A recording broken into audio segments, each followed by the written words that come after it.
যে আমার মনে চায় আমার ভাইদের সাথে সাক্ষাৎ করে।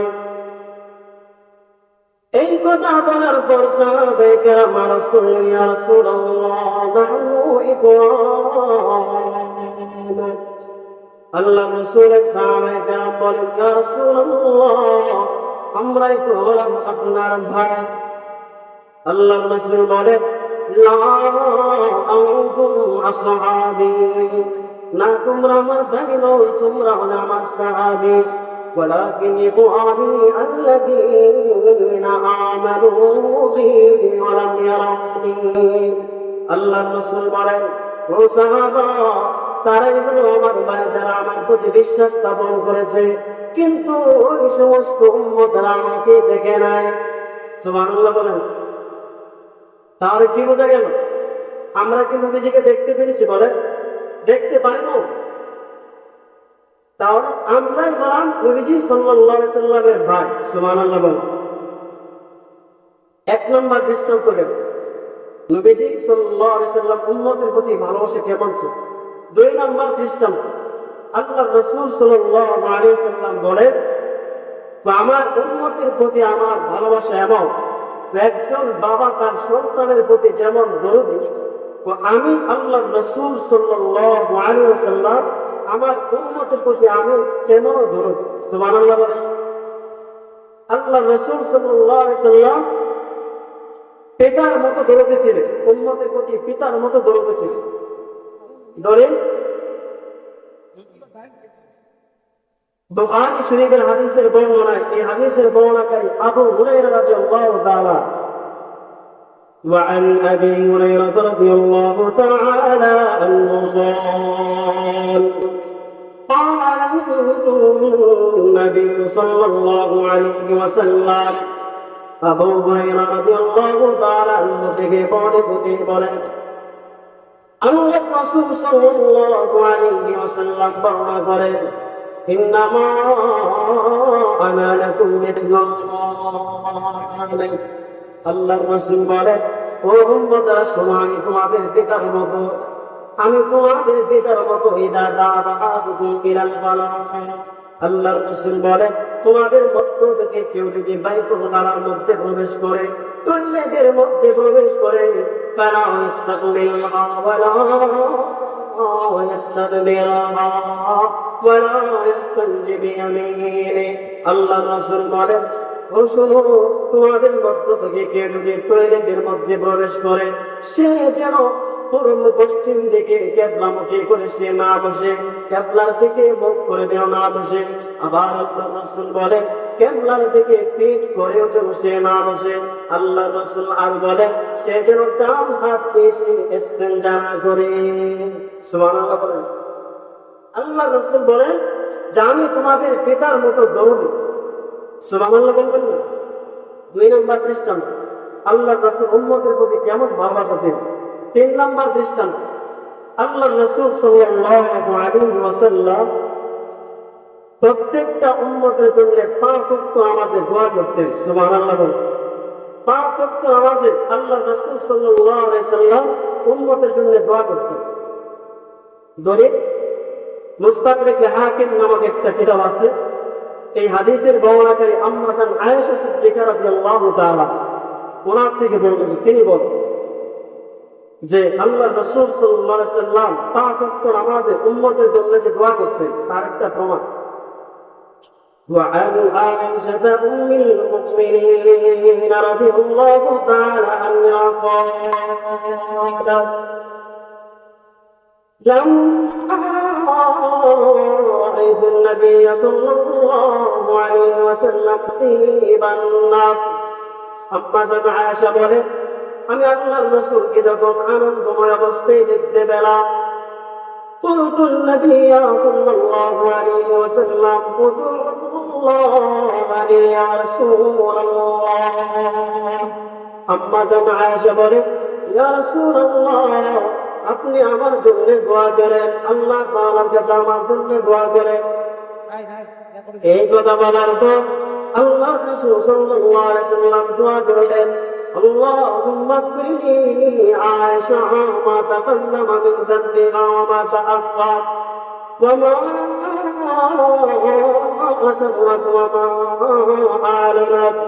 আম্মা জান আয়েশা বলে আল্লাহর রাসূল আমার জন্য দোয়া করলেন, আল্লাহ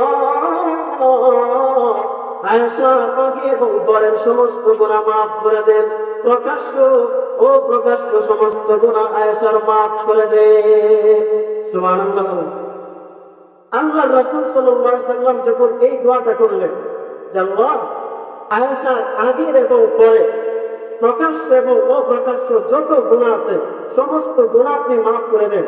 দেখেন আম্মা জান আয়েশা সিদ্দিকা রাদিয়াল্লাহু তাআলা আনহা থেকে বর্ণিত, তিনি বলেন فضحكت عائشة رضي الله تعالى عنها حتى سقط رأسها في حجر النبي صلى الله عليه وسلم من الضحك। وأما عائشة صديقة رضي الله تعالى عنها আল্লাহ রাসূলের এই দোয়া শুনে হাসতে হাসতে আম্মা জান আয়েশা সিদ্দিকার মাথাটা আল্লাহ রাসূলের কোল মোবারকের মধ্যে পড়ে গেছে। সুবহানাল্লাহ।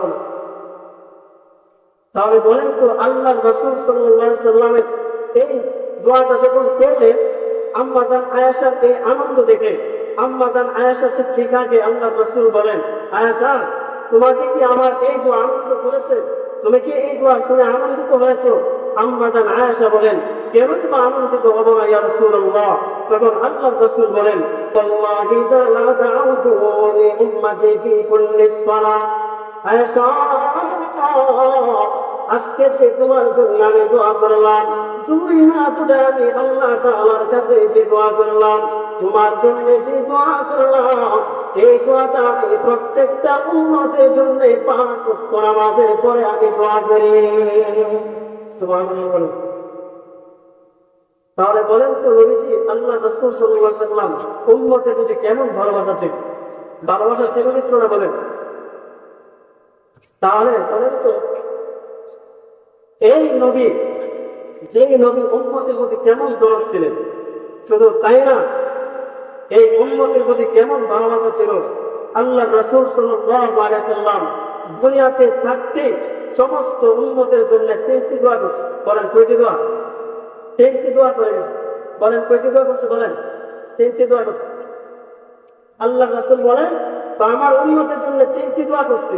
3টি দোয়ার মধ্যে 2টা দোয়া কবুল হয়েছে, আরেকটি দোয়া কবুল হয়নি। এখন কি 3টি দোয়া করছে? যে 3টি দোয়ার মধ্যে 2টি দোয়া কবুল হয়েছে, আরেকটি দোয়া কবুল হয়নি। নাসাই শরীফের হাদিসের বর্ণনা। এই হাদিসের বর্ণনাকারী আমির ইবনে সাদ রাদিয়াল্লাহু তাআলা, আমির ইবনে সাদ রাদিয়াল্লাহু তাআলা أن النبي صلى الله عليه وسلم إذا مر بمسجد معاوية সাদ ইবনে আমির রাদিয়াল্লাহু তাআলা আনহু থেকে বর্ণিত, তিনি বলেন আল্লাহর রাসূল সাল্লাল্লাহু আলাইহি ওয়াসাল্লাম যখন বনি মুআবিয়া নামক এলাকার মসজিদ দিয়ে গমন করলেন, ফাতাফারা ফীহি ওয়া সাল্লা রাকাতাইন। সাদ ইবনে আমির বলেন যে আল্লাহর রাসূল এই মুআবিয়া নামক এলাকার মসজিদের মধ্যে দিয়ে প্রবেশ করলেন, 2 রাকাত নামাজ আদায় করলেন। 2 রাকাত নামাজ আদায় করার পর দীর্ঘক্ষণ আল্লাহ তাআলার কাছে দোয়া করলেন। দীর্ঘক্ষণ দোয়া করার পর আমির ইবনে সাদ বলেন আমাদের দিকে নবীজি তাকালেন, তাকায় বললেন, ও সাহাবায়ে কেরাম শুনো, আমি আল্লাহ তাআলার কাছে দীর্ঘক্ষণ দোয়া করলাম। দীর্ঘক্ষণ দোয়া করার মধ্যে আমি 3টা দোয়া করলাম। দাউতু ইলা রাব্বি সালাসান, আমি আল্লাহ তাআলার কাছে 3টা দোয়া করলাম। এই 3 দোয়ার মধ্যে আল্লাহ তাআলা 2টি দোয়া কবুল করেছে, আরেকটি দোয়া আল্লাহ কবুল করে নাই। 1 নম্বর দোয়া হলো আল্লাহ ইউলিকা উম্মতি বিসসালা, আল্লাহ তাআলার কাছে আল্লাহ নবী দোয়া করলেন, আল্লাহ আমার উম্মতদেরকে আপনি তাদের অপরাধের কারণে, তাদের গুনাহের কারণে তাদেরকে দুর্গত দিয়ে আপনি ধ্বংস করে দিয়েন না, তাদেরকে অপরাধের কারণে তাদেরকে ধ্বংস করে দিয়েন না। 1 নম্বর দোয়া করলেন।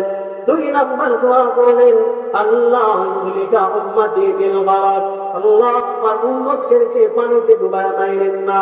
এই 2টা দোয়া করলেন। এই 2টা দোয়া আল্লাহ তাআলা কবুল করেছেন। 3 নম্বর দোয়া করলেন আল্লাহ ইয়াজআল উম্মতি বা'সাহুম বাইনাহুম। আল্লাহ আমার উম্মতের মধ্যে পরস্পরের ঝগড়া বিবাদ লাগায়েন না, আমার উম্মতের মধ্যে পরস্পরে মারামারি লাগায়েন না, হানাহানি লাগায়েন না, খোঁড়াখুড়ি লাগায়েন না। এই 3 নাম্বার দোয়াটা আল্লাহ কবুল করে নাই। প্রথম 2টা দোয়া কবুল করেছে, শেষের যে 3 নাম্বার দোয়াটা, এই দোয়াটা কবুল করে নাই। মুসলমানের কাম লক্ষ্য করে দেখেন, প্রথম 2টা দোয়া আল্লাহ কবুল করেছে। আল্লাহ আমার উম্মত অপরাধ করলে তাদেরকে দুনিয়াতে ধ্বংস করে দেন না। এই দোয়াটা কবুল হয়েছে বলে আজকে আমরা কত অপরাধ করি, কত নাফরমানি করি, এরপর আল্লাহ তাআলা আমাদেরকে ধ্বংস করেন না। কথা বলেন ঠিক কিনা? নবীজি এই দোয়াটা করে গেছে। না হয় আমরা যে অপরাধ করি, না হয় আমাদের এই অপরাধের কারণে আল্লাহ তাআলা আগের জমানার উম্মতেরা কোন দোয়া করলে তাদেরকে সঙ্গে সঙ্গে পানিতে ধসে, মাটিতে ধসে তাদেরকে ধ্বংস করে দিত, কিন্তু আমাদেরকে ধ্বংস করেন না। আল্লাহ রাসূল দোয়া করে গেছেন, সুবহানাল্লাহ বলবেন না? কিন্তু শেষের 3 নাম্বারটা কবুল করে নাই বলে যে আল্লাহ আমার উম্মতের মধ্যে পরস্পরে ঝগড়া বিবাদ লাগায়েন না, এই দোয়াটা কবুল হয় নাই। এই জন্য এক গোষ্ঠী আরেক গোষ্ঠীর মধ্যে ঝগড়া লাগে। কথা বলেন ঠিক কিনা? এক গোষ্ঠী আরেক গোষ্ঠীর মধ্যে, এক এলাকায় আরেক এলাকার মধ্যে মারামারি লাগে, আপন ভাইয়ের মধ্যে খোঁড়াখুড়ি লাগে। কথা বলেন ঠিক কিনা? সম্পদের লোভে আপন ভাই তার বড় ভাই ছোট ভাইকে হত্যা করে গেল। আসলে 3 নম্বর দোয়াটা কবুল হয় নাই। আল্লাহ রাসূল কেমন ভালোবাসা ছিল উম্মতের জন্য, 3টা দোয়া বিশেষ দোয়া করে গেছেন। এর মধ্যে 2টি দোয়া আল্লাহ কবুল করছে, আরেকটি দোয়া আল্লাহ কবুল করে নাই। তো বলতেছিলাম উম্মতের প্রতি নবীজির কেমন ভালোবাসা ছিল। তার বলেন তো সেই নবীকে আমাদের ভালোবাসার মধ্যে আসা নাই বলেন? যেই নবী আমাদের প্রতি এত ভালোবাসা, আমাদের জন্য এত মান, আমাদের সেই নবীর প্রতি আমরা উম্মত হিসাবে আমাদের মায়া থাকার দরকার আসা নাই বলেন? আমরা কতটুকু মহব্বত করি, সাহাবায়ে কেরাম কত ভালোবেসেছেন নবীকে, কত মায়া করেছেন। বড় বড় সাহাবায়ে কেরাম, ছোট ছোট সাহাবায়ে কেরাম, মহিলা সাহাবায়ে কেরামও আল্লাহ নবীজির প্রতি এত ভালোবাসা ছিল, যে ভালোবাসার দৃষ্টান্ত আমরা কখনো দেখাইতে পারবো না। কথা বলে ঠিক কিনা? কয়েকটা দৃষ্টান্ত দিব যে সাহাবায়ে কেরাম নবীজির প্রতি কেমন ভালোবাসা ছিল। শুনবেন তো ইনশাআল্লাহ? শুনবেন তো ইনশাআল্লাহ? বলেন, জোরে বলেন, শুনবেন তো? আমরা হুজুর আসার আগ পর্যন্ত একটি দৃষ্টান্ত দিই, শুনবেন তো? 1 নম্বর দৃষ্টান্ত, যে সাহাবায়ে কেরাম নবীজির প্রতি কেমন ভালোবাসা ছিল। আসেন 1 নম্বর দৃষ্টান্ত শুনুন। আল্লাহ রাসূল সাল্লাল্লাহু আলাইহি সাল্লাম একদিন সিংহা লাগাইলেন শরীর মুবারক। বলেন কি লাগাইলেন? সিংহা ছিলেন তো? হাজাম আছে তাকে বলে, রক্ত বের করে। আল্লাহ রাসূল সাল্লাল্লাহু আলাইহি ওয়াসাল্লাম এর শরীর মুবারকের মধ্যে সিংহা লাগালেন। সিংহা লাগানোর পরে নবীজির শরীর মুবারক থেকে যে রক্ত বের হয়েছে, রক্ত বের হওয়ার পরে আল্লাহ রাসূল সাল্লাল্লাহু আলাইহি ওয়াসাল্লাম আব্দুল্লাহ বিন জুবাইরের হাতে রক্তগুলো দিয়ে বললেন, আব্দুল্লাহ বিন জুবাইর যাও, আব্দুল্লাহ বিন জুবাইর যাও, এই রক্তগুলো কোথায় মাটিতে চাপা দিয়ে আস। আব্দুল্লাহ বিন জুবাইর রাদিয়াল্লাহু তাআলা আনহুকে যখন রক্ত দিয়ে বাড়ালেন কোথাও মাটি চাপা দিয়ে আসার জন্য, এই আব্দুল্লাহ বিন জুবাইর কিছুক্ষণ কারারে যাওয়ার পরে এই রক্তগুলো নিজে চুষে চুষে খেয়ে ফেলেছে। সুবহানাল্লাহ। রক্তগুলো চুষে খাওয়ার পরে নবীজির কাছে আসলেন আব্দুল্লাহ বিন জুবাইর। আসলেন, আসার পরে আল্লাহর রাসূল আব্দুল্লাহ বিন জুবাইর রাদিয়াল্লাহু তাআলা আনহুকে ডাক দিয়ে বলেন, আব্দুল্লাহ, এই রক্তগুলো কি করেছে আমাকে বলো। আব্দুল্লাহ বিন জুবাইর ডাক দিয়ে বলেন, পয়গম্বর আমার,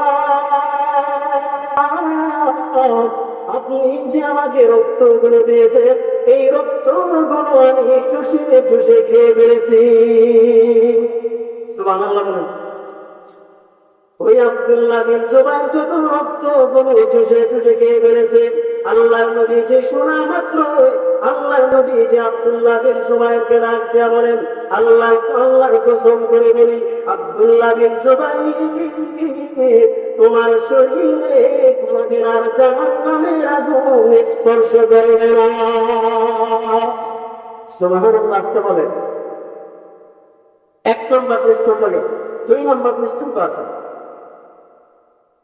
যখন উহুদের যুদ্ধ আরম্ভ হয় সাহাবায়ে কেরাম ছত্রভঙ্গ হয়ে গেল। ছত্রভঙ্গ হয়ে যাওয়ার পরে আল্লাহ রাসূল সাল্লাল্লাহু আলাইহি সাল্লামের গাল মোবারকে লোহার শিরস্ত্রাণের দুইটা কড়া ঢুকে গেছে। শিরস্ত্রাণের দুইটা লোহার কড়া নবীজির চেহারা মোবারকে উহুদের যুদ্ধে এই গাল মোবারকে ঢুকে গেছে। তো উহুদের যুদ্ধে যখন নবীজির গাল মোবারকে লোহার দুইটা কড়া ঢুকে গেল, ঢোকার পরে একদিন না করে গনিমাতুল মুসলিমিন আবু বকর সিদ্দিক দৌড়ে আসলেন, আরেকদিন দিয়া আবু উবাইদা ইবনুল জাররাহ দৌড়ে আসলেন। আবু উবাইদা ইবনুল জাররাহ ডাকতে বলেন, গনিমাতুল মুসলিমিন আবু বকর, ও আবু বকর, আজকে এই সুবর্ণ সুযোগ আমি হাতছাড়া করব না, আজকে আমার এই সৌভাগ্য আমি হাতছাড়া করব না। আব্দুল্লাহ বিন জুবাইর বলেন, আবু বকর, আপনি এই গলাগুলো খুলবেন না, আমি আবু উবাইদা ইবনুল জাররাহ খুলবো।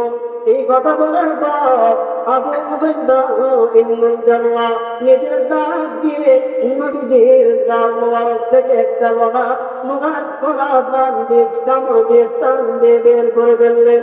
সাথে সাথে আবু উবাইদা ইবনুল জাররাহর একটা দাঁত ভেঙে গেল।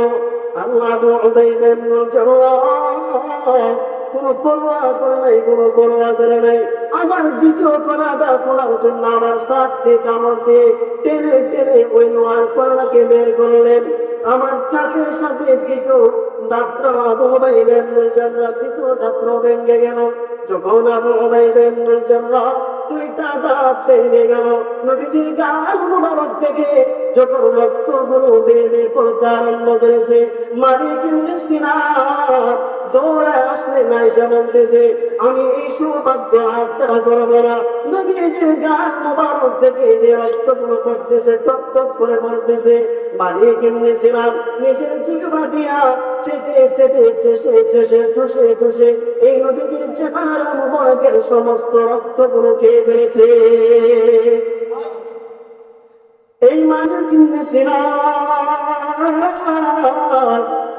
যখন নবীজির গাল মোবারক থেকে রক্তগুলো চুষে খেয়ে ফেললেন, আল্লাহর নবীজি এই দৃশ্যটা দেখে মালিক ইবনে সিনানকে ডাক দিয়ে বলেন, লা তামাসসাকান নার।